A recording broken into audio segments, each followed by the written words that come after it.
आज हमें समझना है चंद्रापेड़ कथा। किसकी कथा समझना है? राजा चंद्रापेड़ की कथा सार को ध्यानपूर्वक समझेंगे कि चंद्रापेड़ की कथा कैसे प्रारंभ हुई। आइए समझते हैं। ये कथा को आपको ध्यान से सुनना है। ये एक कहानी है, ठीक है। अगर आप इसे ध्यान से सुन लेंगे तो आपको ये कहानी याद हो जाएगी और फिर इसी से महत्वपूर्ण प्रश्न बन जाते हैं। आप जैसे टीजीटी में हो गए, टीजीटी और पीजीटी में, यूजीसी नेट में कोई भी एग्ज़ाम जब होते हैं तो इनसे कादम्बरी से जो प्रश्न पूछे जाते हैं तो इसी से संबंधित जो है प्रश्न रहते हैं, ठीक है। कादम्बरी। तो आइए देखिए, इस कहानी को समझते हैं। कैसी कहानी है? बहुत रोचक कहानी है। प्राचीन काल में एक शूद्रक नाम का राजा रहता था। प्राचीन काल यानी प्राचीन का मतलब होता है पुराना या पुराने, ठीक है। पुराने काल में, ठीक है, प्राचीन काल में एक शूद्रक नाम का एक राजा रहता था। विदिशा नगरी उसकी राजधानी थी। जो विदिशा है उसकी क्या थी? उस राजा की राजधानी, जो राजा शूद्रक था उसकी राजधानी विदिशा थी। एक बार जब वह सभा मंडप पर यानी अपने राज दरबार पर जब वह बैठा हुआ था, उसी समय एक दक्षिण दिशा से एक चंडाल कन्या पिंजड़े में एक तोते को लिए हुए आई। कौन आई? राजा कहाँ बैठा था? अभी मैं आपसे प्रश्न पूछूंगा। यही प्रश्न पूछे जाते हैं कि एक राजा कहाँ का था। एक राजा जो एक प्राचीन काल में एक शूद्रक नाम का राजा था। किस नाम का राजा था? शूद्रक नाम का। उसकी राजधानी क्या थी? विदिशा थी। क्या थी? विदिशा।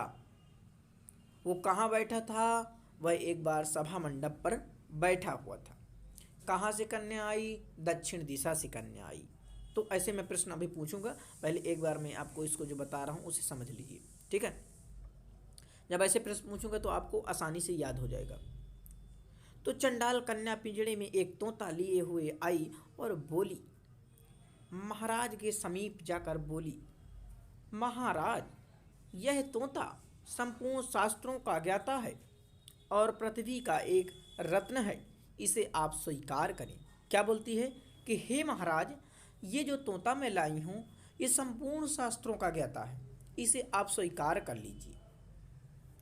राजा के पूछने पर एवं उनकी राजा की उत्सुकता को संतुष्ट करने पर, भाई कोई भी व्यक्ति होगा, अगर कोई कहेगा कि संपूर्ण शास्त्रों का कोई पक्षी ज्ञाता है तो आप ही पूछने लगे कि ऐसा कौन सा इसे ज्ञान है यार, तो थोड़ा हम भी देखते हैं कौन सा इसे ज्ञान है। तो वही राजा की उत्सुकता हुई और उस उत्सुकता को जानने के लिए राजा ने उस तोते से कहा। अब क्या कहा उस बात को आइए हम बताते हैं, विस्तार पूर्वक समझते हैं। तो राजा की उत्सुकता संतुष्ट करने हेतु शुक ने बताया कि बाल्यकाल में वह मुनि कुमार के द्वारा जवाली के आश्रम में पहुंच गए। बाल्यकाल में, बाल्यकाल का मतलब आप समझ, जब बहुत छोटा था वो, जब बहुत छोटा था। तो बाल्यकाल में एक मुनि कुमार थे जवाली, जो कि जवाली के आश्रम में पहुंच गया। मेरे विषय में मुनियों की जिज्ञासा जानकर जवाली ऋषि ने इस प्रकार बताया। जो जवाली ऋषि हैं वो क्या बताते हैं, अब देखिए, वही तोता बता रहा है राजा से, ठीक है। तो देखिए, अब सुनिए, अवंती में इसे ऐसे कर देते हैं। अब यहाँ से आप समझते जाना ध्यान से, ठीक है। मैं ऐसे बताऊँगा जैसे ये हुआ, क्रम से ऐसे ऐसे ऐसे पढ़ना है, ठीक है। तो देखिए, यहाँ पर लाते थे, अवंती में उज्जैनी नाम की एक नगरी थी। कहाँ नगरी थी? अवंती में। अवंती में उज्जैनी नाम की एक नगरी थी, जहाँ का राजा तारापीठ नाम का एक राजा हुआ था। सुकनास उसका मंत्री, जो कि एक ब्राह्मण था, उसका मंत्री था। देवताओं की आराधना पूजा पाठ के बाद तारापीठ को एक पुत्र हुआ जिसका नाम चंद्रापीठ। मंत्री शुकनाश को वैश्वपायन। अब मैं अगर पूछ लूँ कि तारापीठ का पुत्र कौन है, तो चंद्रापीठ है। और वैश्वपायन किसका पुत्र है? सुकनास का। सुकनास किसका मंत्री है? सुकनास है तारापीठ का। ठीक है, ऐसे प्रश्न आप नोट करते जाइए। ऐसे जो है अपने जो कि आप बना रहे हैं जो है फेयरवेयर, तो उसमें आप लिखते जाइए, समझते जाइए इन चीज़ों को। यही प्रश्न पूछे जाते हैं। जैसे सुकनास किसका मंत्री था, तो तारापीठ का था। तारापीठ के लड़के का क्या नाम था, चंद्रापीठ था। और सुकनास के लड़के का क्या नाम था, तो सुकनास का लड़का जो है वैशंपायन। ये कहानी आप समझते जाइए। ठीक है, नाम के जो है पुत्र उत्पन्न हुए।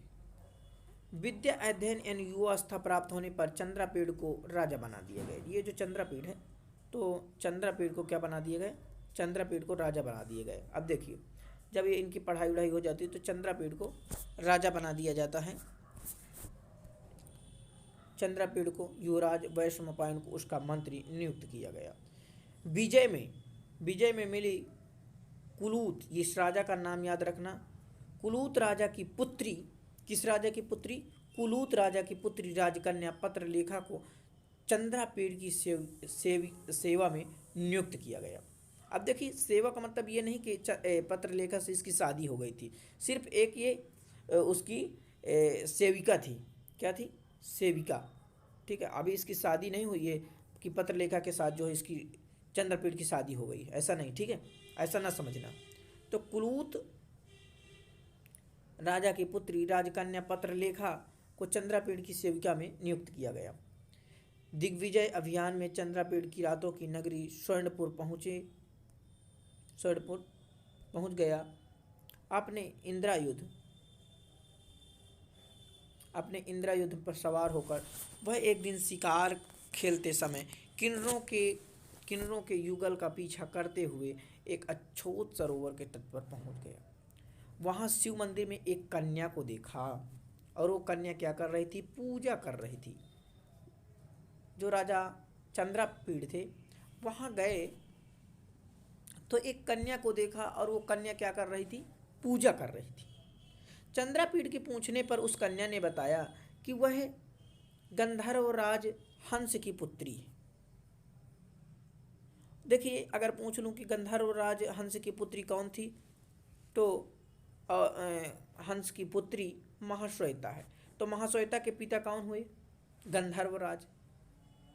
ये यही क्वेश्चन पूछ लिया जाए कि महाश्वेता के पिता कौन है, तो गंधर्वराज। तो उस कन्या ने बताया, जो पूजा कर रही थी, कि मैं गंधर्वराज हंस की पुत्री हूँ महाराज। और महर्षि श्वेत केतु के पुत्र पुंडरीक किसका लड़का है, महर्षि श्वेत केतु। देखिए, यही कहानी बदल कर अभी आपके समझ में आ जाएगी पूरी, एक एक करके। थोड़ी कहानी समझने की बात है।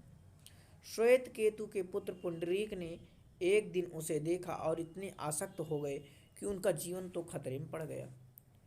पुंडरीक के मित्र कपिंजल से सूचना पाकर रात में जब उनसे मिलने वहाँ मैं आई, तो वे अपना प्राण त्याग चुके थे। मैंने उनके शरीर के साथ सती होने का निर्णय लिया। अब ये कौन बता रही, वही राजकन्या बता रही है, महाश्वेता, जो गंधर्व राज हंस की पुत्री है, वो बता रही। निर्णय लिया, तो फिर क्या बताती है कि कोई उनके शरीर को लेकर आकाश में उड़ गया। कहाँ उड़ गया, आकाश में। उसी समय मुझे आकाशवाणी सुनाई पड़ी कि सांप का अंत होने के बाद यह फिर तुमसे मिल जाएगा, तब तक तुम यहीं तपस्या करो। कुछ देर के बाद पुंडरीक का मित्र जो कपिंजल था, जो हमारे निकट खड़ा था, वह भी अचानक मुझे छोड़कर आकाश में उड़ता हुआ विलीन हो गया। कहाँ पर विलीन हो गया, आकाश में विलीन हो गया।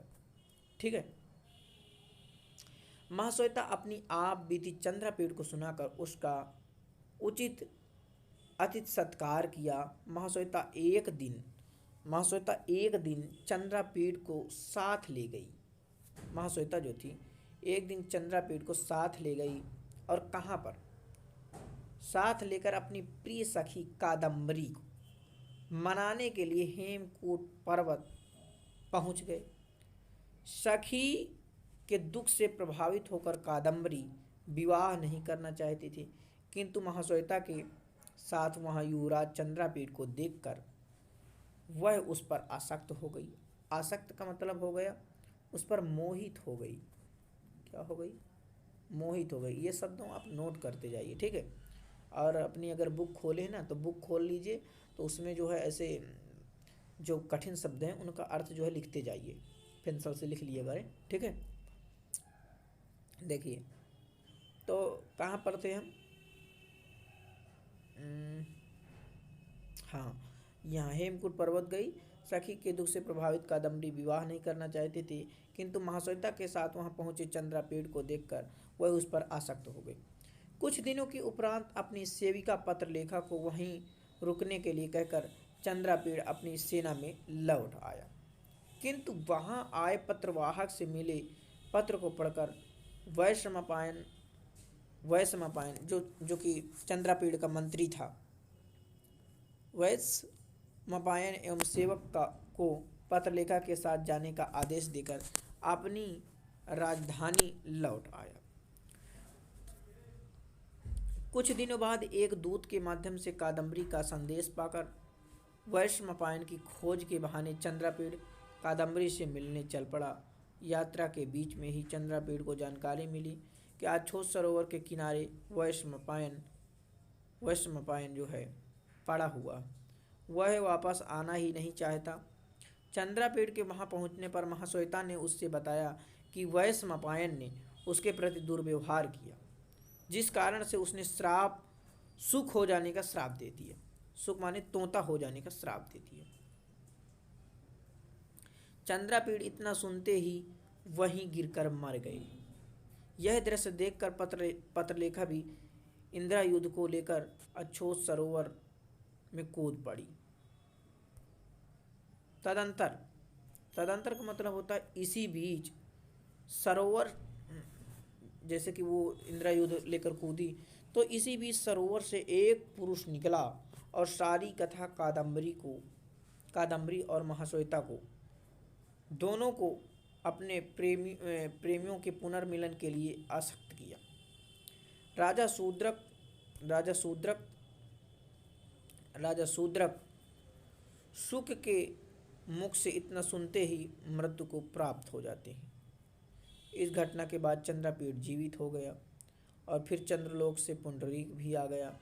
परिणाम स्वरूप चंद्रापीड़ का कादम्बरी के साथ तथा पुंडरीक का महाश्वेता के साथ विवाह संपन्न हुआ।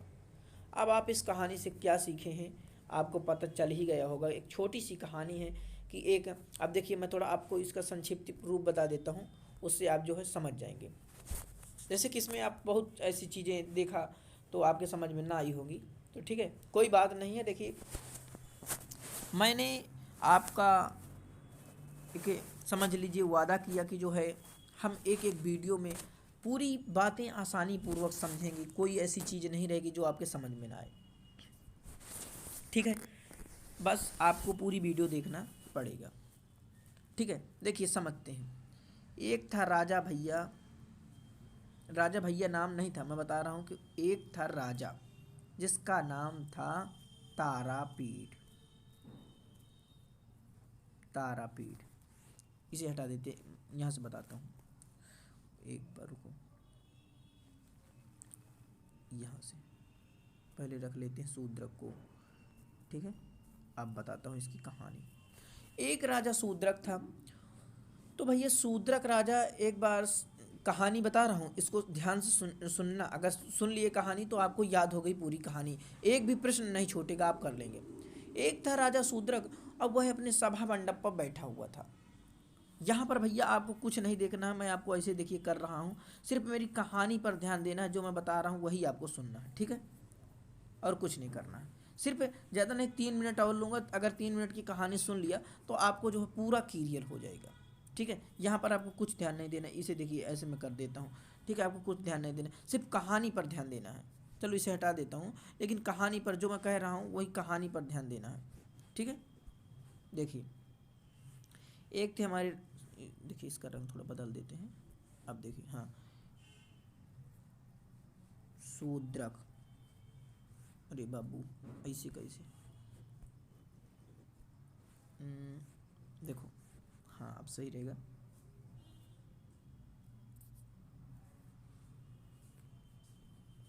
शूद्रक, ये देखिए कहानी समझते हैं। एक बार राजा शूद्रक अपने सभा मंडप पर बैठे हुए थे, तो उसी समय एक चंडाल कन्या वहां आई और एक हाथ में तोता लिए हुए आई थी, और वह बोलती है कि हे महाराज, यह तोता जो है संपूर्ण शास्त्रों का ज्ञाता है, इसे आप स्वीकार कर लीजिए। राजा की उत्सुकता हुई कि आखिर ऐसी तोता में कौन सी विशेषता है जो कि संपूर्ण शास्त्रों का ज्ञाता है। राजा की उत्सुकता दूर करने के लिए शुक ने बताया, वो क्या बताता है कि जो उसके साथ बीती है वही चीजें बता रहा। ठीक है। शुक ने बताया कि अवंती में उज्जैनी नाम की एक नगरी थी, जिसमें एक तारापीड़ नाम का एक राजा रहता था। सुकनास उसका मंत्री था, और कई देवी देवताओं की आराधना करने के बाद दोनों को एक एक पुत्र रत्न प्राप्त हुए, जिसके राजा तारापीड़ के लड़के का नाम था चंद्रापीड़, तथा सुकनास मंत्री के लड़के का नाम था वैश्वपायन। अब दोनों बड़े हुए, इसके बाद चंद्रापीड़ को राजा बना दिया गया और वैश्वपायन को उसका मंत्री नियुक्त कर दिया गया। एक बार क्या हुई कि पहले जो है स्वयंवर वाली प्रथाएं थी, तो कुलूत राजा की एक राजकन्या पत्रलेखा को जो विजय में मिली थी, वो कुलूत राजा की पुत्री पत्रलेखा को चंद्रापीड़ की सेविका नियुक्त कर दिया गया। इसके बाद ये आगे की कहानी है कि एक महाश्वेता जो गंधर्व राजहंस की पुत्री थी, और चंद्रापीड़ का प्रेम विवाह जो है कादम्बरी से हो जाता है, और वैश्वपायन कादम्बरी के साथ दुर्व्यवहार करते हैं। इस कारण से उन्हें सुख का श्राप दे देती है कादम्बरी, क्या उसका नाम था, महाश्वेता।